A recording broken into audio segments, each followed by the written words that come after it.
വേലി തന്നെ വിളവ് തിന്നാലും എന്തായിരിക്കും അവസ്ഥ?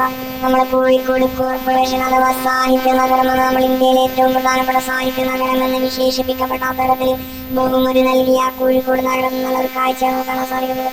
മെയിൻ റോഡിന്റെ സൈഡിൽ നമ്മൾ കോർപ്പറേഷൻ എന്ന വേസ്റ്റ് കൊണ്ടിട്ടിരിക്കുന്നത്. ഈ വേസ്റ്റ് ഒക്കെ എവിടുന്നാണ് വന്നതെന്നറിയോ? നമ്മുടെ കോർപ്പറേഷൻ പരിധിയിലെ വീട് വീടാന്തരം കയറിക്കൊണ്ട് വേസ്റ്റ് കളക്ട് ചെയ്യും. അതോടൊപ്പം തന്നെ പ്ലാസ്റ്റിക് കത്തിച്ച് കഴിഞ്ഞാൽ അല്ലെങ്കിൽ ചിരട്ടയിൽ ഒരു തുണി കുറച്ച് വെള്ളം കെട്ടി നിന്നാൽ പോലും കൊതുകുമുട്ടയിൽ എന്ന് പറഞ്ഞുകൊണ്ട് 1000 10,000 ഒക്കെ ഫൈൻ ഇടുന്ന ആളുകളാണ് ഇവിടെ വേസ്റ്റിങ്ങിനെ കൊണ്ടുപോയി തള്ളിയിരിക്കുന്നത്. അല്ലെങ്കിൽ ഇത്തരം വേസ്റ്റുകൾ കളക്ട് ചെയ്ത് ഒരു ഷെഡ് ഉണ്ടാക്കി ആ ഷെഡിനകത്ത് സൂക്ഷിച്ചിരുന്നെങ്കിൽ മഴക്കാലത്ത് വെള്ളം വരികയും ഇവിടെയൊക്കെ കൊതുക് പെരുകുന്നു. അതോടൊപ്പം തന്നെ പകർച്ചവ്യാധികൾ ഉൾപ്പെടെയുള്ള രോഗങ്ങൾ വരാതിരിക്കാനെങ്കിലും ഉപകാരപ്പെടും.